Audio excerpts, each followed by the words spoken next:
Hey guys, it's Drew back with the MoneyIs podcast. And today I've got one of my very, very good friends and even greater business owners and developers. His name is Paul Clewell, and Paul's just spent some time with us. As you guys know in the MoneyIs podcast, we're all about helping a small business owner grow and develop, be able to scale their business, structure their business, which is the very reason why I brought Paul on this episode here with you.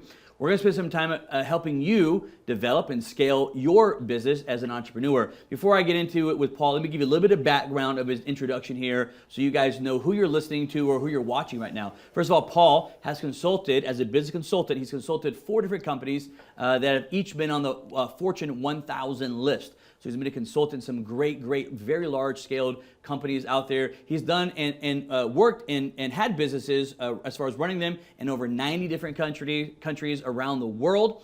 He's won many different awards, all domestically as well as internationally. And then I want you to know a little bit about his education background.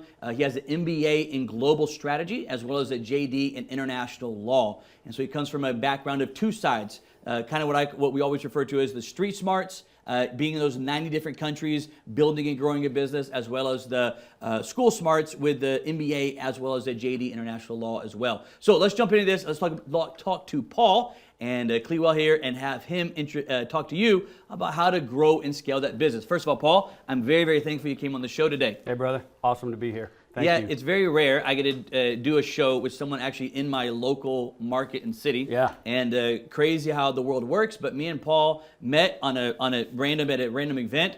And sure enough, we actually only live maybe a stone's throw, 5 minutes away from each other's houses right here in Georgia. So what I want to talk to Paul about today is I want to break down kind of the first question, Paul, I want to get into with you is kind of what led you into entrepreneurship, or how did you get into this entrepreneurship world?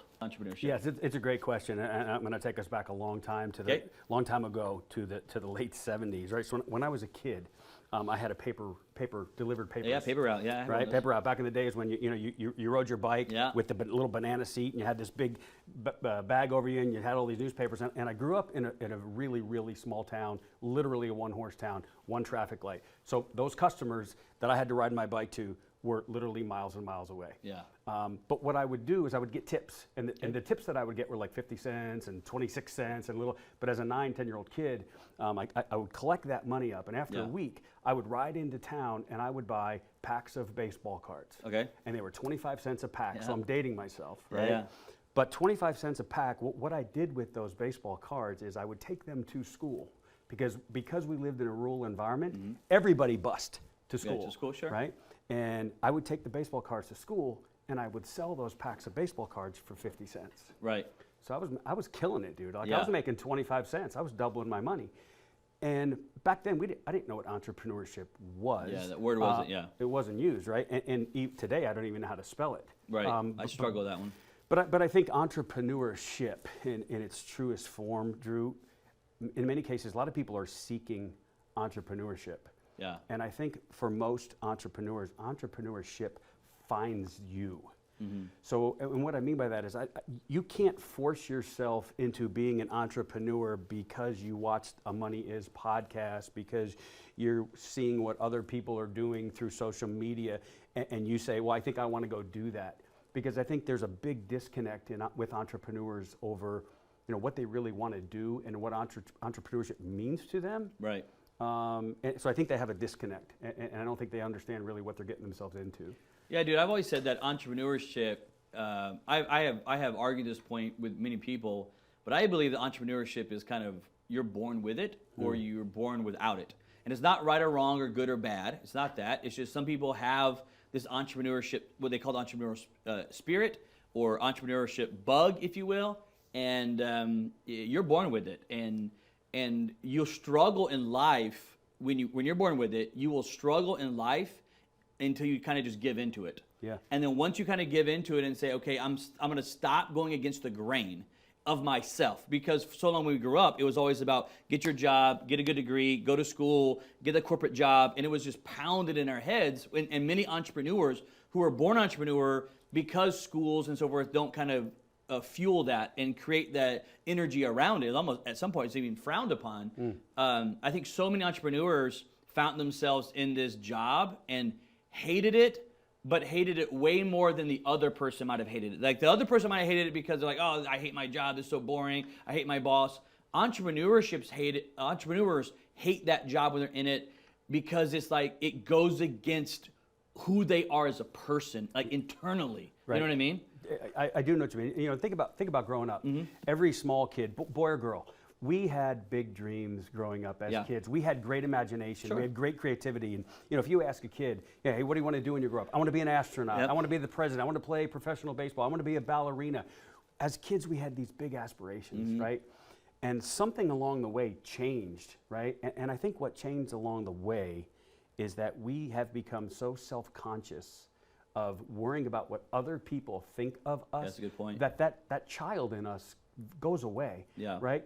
You know, children will run around and act silly and goofy, and as adults, most times we think it's cute and it's funny, and it's this unadulterated, I don't give a shit about the people around me and what they think of me. Right. But as we get older, we get shaped by society, by the people around us, and we start to build these walls, right, around us over self-confidence and self-esteem, and I'm supposed to do something because I was told I should go do that.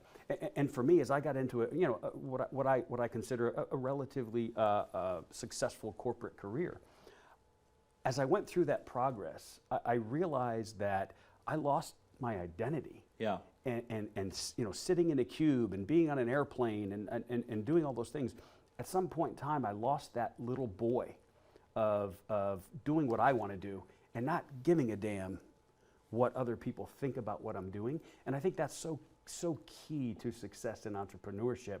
You have to march to your own drum, right? Yeah, you have to. You have to march to your own drum because it's, and you have to be really, really comfortable with being uncomfortable because you're going to get ridiculed every step of the way. I think it's part of the issue that goes deeper into that, right? Is like, you know, I know you consult, I consult. There's so many people that as you consult, one of the things they struggle with a lot is they're not, almost at the beginning especially, they're not accepted by their parents or their friends or their family. They don't understand it and they want them to go do this normal job or whatever it is. So listen, if you're listening today, I think one of the key takeaways right now that I would take away if I was you talk with what Paul's talking about is, listen, you're born with this thing inside of you right now, this entrepreneurship spirit.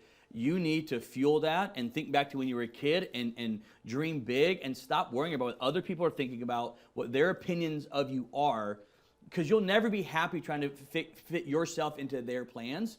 Entrepreneurships are different. We're from a different breed. We're from a different cut of wood, if you will, and you got to play into that. So the takeaway right off the out of the gate that Paul's talking about is make sure you feed that entrepreneurship spirit because it is relevant to you.